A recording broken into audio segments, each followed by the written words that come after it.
पहली चरण का मतदान हो रहा है और मैं उम्मीद करता हूँ कि बहुत बढ़ चढ़कर लोग मतदान में हिस्सा लेंगे और खासकर जो फर्स्ट टाइम वोटर्स हैं उन लोगों को इस लोकतंत्र के सबसे बड़े फर्ज है अपनी भागीदारी सुनिश्चित करनी चाहिए।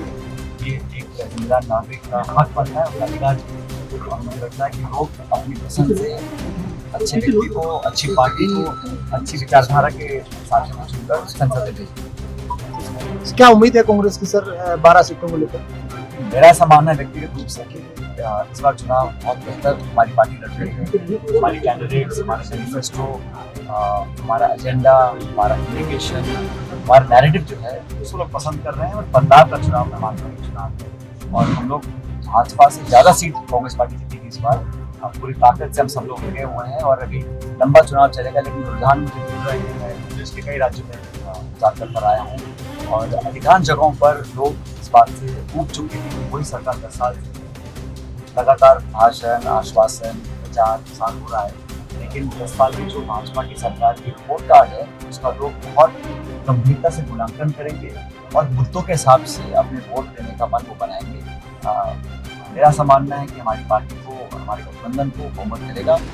जनता बदलाव चाहती है और जो एजेंडा हमने बनाया है किसानों के लिए, नौजवानों के लिए, महिलाओं के लिए, आर्थिक जो बहुत खाई बन गई है अमीर गरीब की, उसको खत्म करने के लिए। और हमारी पार्टी पहली पार्टी थी जिसने एमएसपी पे एक कानून बनाने का वादा जनता से किया है।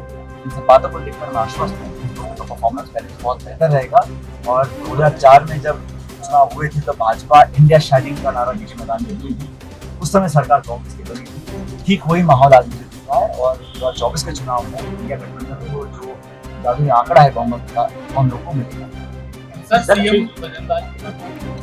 बहुत संभव है क्योंकि जो माहौल दिख रहा है, गठबंधन हमारा स्ट्रॉन्ग है। बड़े बड़े राज्यों में इंडिया गठबंधन बहुत मजबूती से चुनाव लड़ता है, खासकर महाराष्ट्र में, बिहार में, तो उन लोगों को बहुमत मिलेगा। मैं जम्मू कश्मीर होकर आया हूँ, मैं अब केरला जा रहा हूँ, तो देश के अलग अलग कोनों में आवाज़ उठ रही है बदलाव।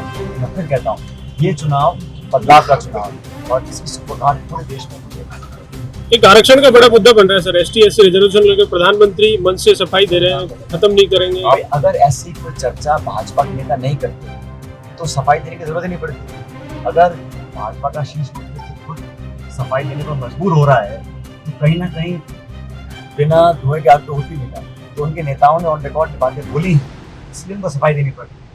जब राजीव गांधी जी के पास 400 सांसद थे, उन्होंने कभी ऐसी सफाई दी ना, हमारे किसी नेता ने ऐसी बात की। तो कहीं ना कहीं बातों में कुछ तथ्य होगा, इसीलिए बार बार सफाई देनी पड़ेगी। आप पूरे देश में जा रहे हैं, कोई अंडरकरंट दिख रहा है इस चीज में?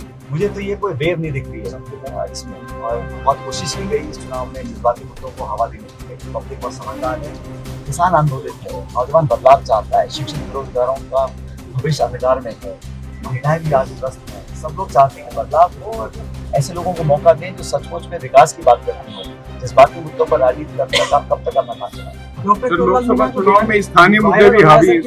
सरकारी कर्मचारी ध्यान दें, चुनाव के बाद सबका हिसाब किताब होगा। जो भी कोई ऐसी नेता बात करते हैं वो सब बहुत पे आता है और मैं उम्मीद करता हूँ निर्वाचन आयोग कि वो निष्पक्ष कार्रवाई करे। सत्ता या सत्ता के प्रभाव में आकर कोई भी अधिकारी का काम करता है, मैं समझता हूँ वो चुनाव आचार संहिता का उल्लंघन है। निर्वाचन आयोग एक संवैधानिक संस्था है, उसकी निष्पक्षता पर बने रहना बहुत जरूरी है। और मैं उम्मीद करता हूँ कि इलेक्शन कमीशन हर ऐसी कोई घटना का पूरा ध्यान देकर कार्रवाई करेगा ताकि जमहूरियत में, गणतंत्र में, लोकतंत्र में जनता का जो विश्वास है बरकरार है। कोई भी चर्चा है इस पर निर्वाचन आयोग इसका संज्ञान लेकर कार्रवाई करेगा। 400 पार के नारे, ये नारे और जो दावे किए जाते हैं भाजपा के माध्यम से, इनमें कोई दम नहीं है। क्योंकि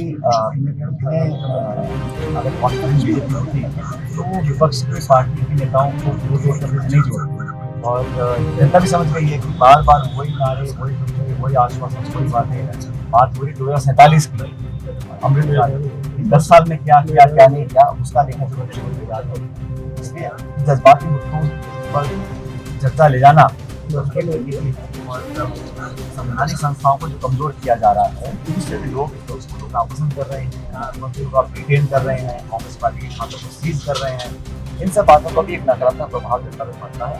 लेकिन जनता वो समझदार है, पब्लिक चाहे बोले कम लेकिन अपने मन से विवेक से सही व्यक्ति से पार्टी को वोट डालना चाहिए। 2047 का नारा दे रहे हैं सर प्रधानमंत्री, विजन 2047 को लेकर। मैंने कहा ना था, अब आप 10 साल से सरकार में हैं और मैंने कई जगह कहा कि 10 साल सरकार को हो गए, 5 साल और मांग रहे हैं। और जो नौजवान फौज में भर्ती होकर नौकरी करना चाहते हैं, देश सेवा करना चाहते हैं, उसको दे रहे हैं 4 साल।